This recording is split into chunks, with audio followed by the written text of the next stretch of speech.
The Chair recognizes the gentleman from New Mexico, Mr. Pearce, for 30 minutes. Thank you, Mr. Speaker. It is a pleasure to address the House tonight and talk about the issues that are burning across the country. Before I get into the economic discussions, and my colleagues from across the aisle, good friends, have brought up many things that are worthy of discussing.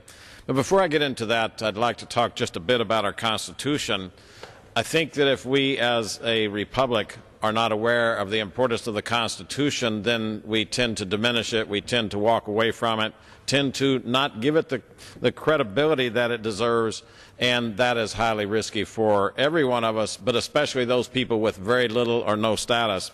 The Constitution is basically the agreement, the contract between our government and the people.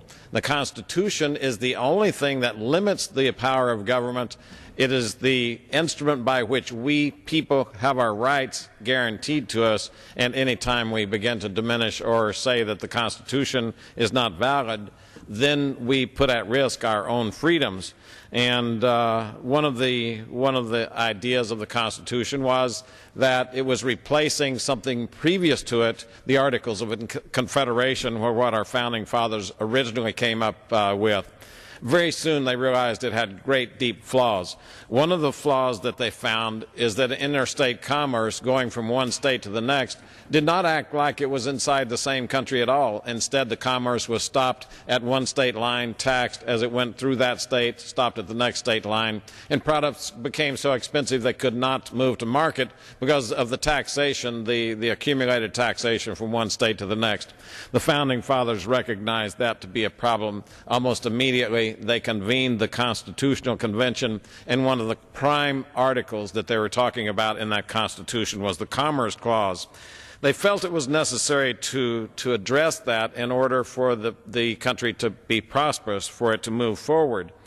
James Madison later wrote in his Federalist Paper number 56 that what are to be the objects of federal legislation. He's addressing that question of where are we to go with legislation, and he said those which are of most importance, which seem to require local knowledge, are commerce, taxation, and the militia. So he was visualizing a very limited role for government, a very strict role for the Constitution, and one of the elements of that Constitution was to be the commerce between states.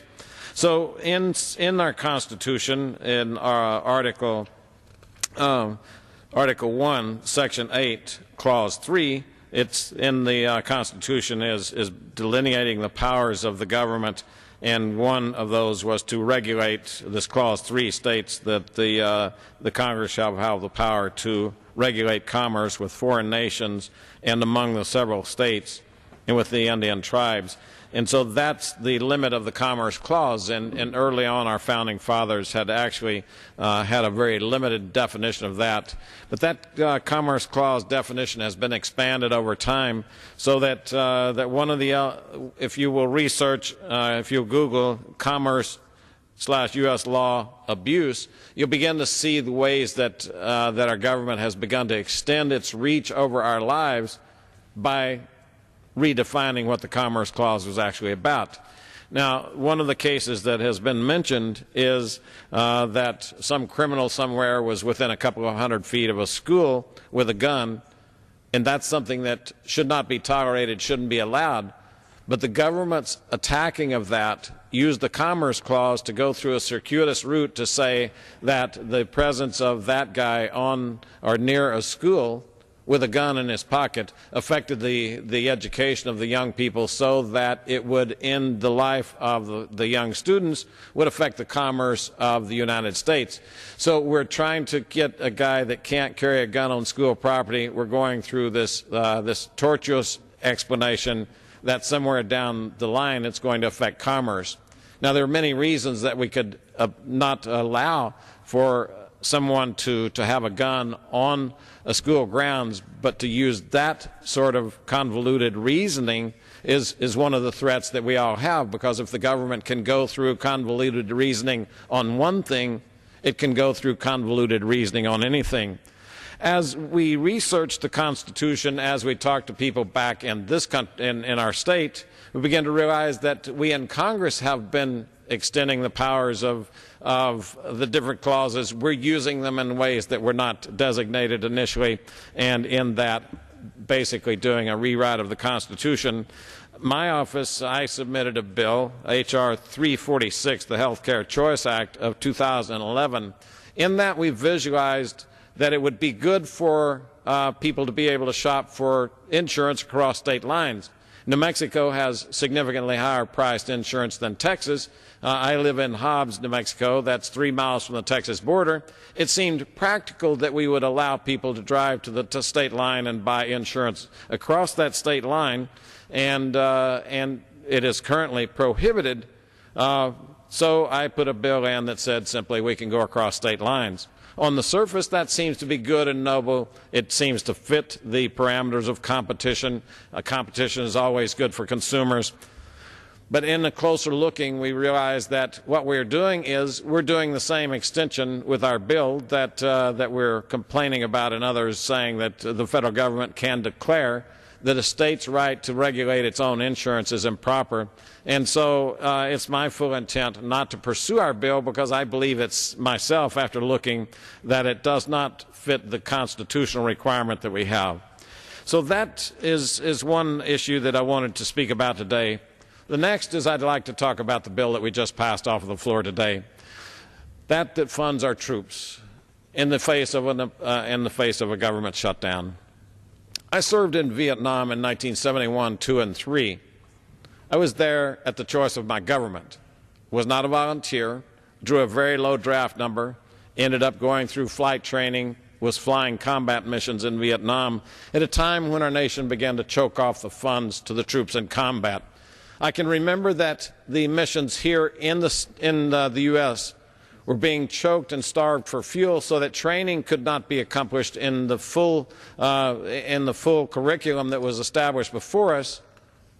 Instead, we were having to divert money to fund the troops overseas because there wasn't enough money going to there. I have a real problem with us using our soldiers as pawns in this particular case. So I think I voted against the last continuing resolution as one of 54 Republicans that voted no. But in this case, this continuing resolution said, let's take the troops off the table. Let's have this discussion about where we're going to fund and what we're going to fund. But let's not leave soldiers in combat while we're discussing how much we're going to fund or not fund the government. That, to me, is the only thing that we should be doing. Of all the people that we should not hold as political pawns, the troops who are facing very difficult circumstances in Afghanistan, Iraq, and now Libya should not be asked to put their lives at risk and face declining amounts of fuel, declining amounts of ammunition, body armor, or whatever. And so the suggestion today, even though I voted against the last continuing resolution, I gladly voted for this one, because I do think that our negotiations here should not include them, our troops, our soldiers in combat, young men and women who are there doing the same thing that I did in 1971, 2, and 3. And it's my belief that the comments from the other side, from the Senate, from Senator Reid, who is the leader of the Senate, that they're going to summarily dismiss this bill, that they're not going to consider it, and from the White House that he wouldn't sign it if it got to his desk, is my mind reflective of people who have not been in harm's way themselves, facing declining funding. If we don't want the troops there, then get them out, but don't hold them hostage to this funding battle that we're having here on Capitol Hill. So I voted for the continuing resolution today that would remove the troops, remove our soldiers from this discussion. I'm saddened to hear that the White House says they're not going to sign it, that they don't care. I'm sad to hear that our Senate says it does not care. If the government shuts down, then those young men and women they're not going to be able to get out of the combat zone. It's not like we're going to withdraw them, but we're going to leave them there without being able to even pay their paycheck, and I think that's the wrong thing for us to do. One of the things that I heard from our friends across the aisle just now was that that there are many corrections for the problems that face us. And I keep this chart handy and I use it frequently to show the depth of the problems that we face. This is basically the economic situation facing our country. We spend $3.5 trillion in the revenues to the government, that is, the accumulated taxes that each one of us pay, are $2.2 trillion. Now, your household could not function like that, but there are greater and worse stories. Each year that we overspend, we're spending in excess of $1.3 trillion this year, $1.3 trillion more than we bring in.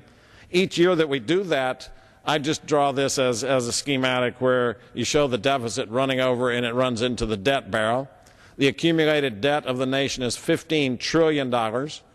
And if you think about if we could devote all of our revenues to paying off the debt in the debt barrel, it would take 7 years to do that. But beyond the debt barrel, we now have debt that is running over, and you see that green sludge that we've depicted on our chart running over the barrel. It's reached the top of it. And that's debt that we really owe, but we are afraid to admit to the American people. That's Social Security, Medicare, and Medicaid. Those three programs have an accumulated cost facing us of $202 trillion, but we don't include that in our debt calculations. If you look on any government website and ask about the debt, it will acknowledge the $15 trillion, but will not acknowledge the $202 trillion. Now, if this were your family, and let's say that you made $50,000 a year, and you were believing that if I could devote the full $50,000 a year for 100 years and not pay off my debt, you would think that it's time to reorganize what you're doing. That's the discussion that's going on in the country. Should we or should we not take on significant reform of the government? Should we look and have a forensic audit of our government to consider what things we should do and what things we should not do? Just the idea that we owe 100 years' worth of total tax revenues to pay off one piece of what we have promised tells us that we're in a non-sustainable capacity. Now, the chart in the upper right hand of the poster here is the alarming piece. We all remember when Ronald Reagan was president, he came up with an idea, and he was the only one worldwide who described it. I remember at his funeral, and the taped presentation by Margaret Thatcher said, Ronnie said he could collapse the Soviet Union's economy by escalating their expenditures for defense weapons. And he could get their cost of government so high that they could never pay it, and they would collapse. So they began to spend more than they brought in. The accumulated debt began to weigh down on their economy, and they actually collapsed.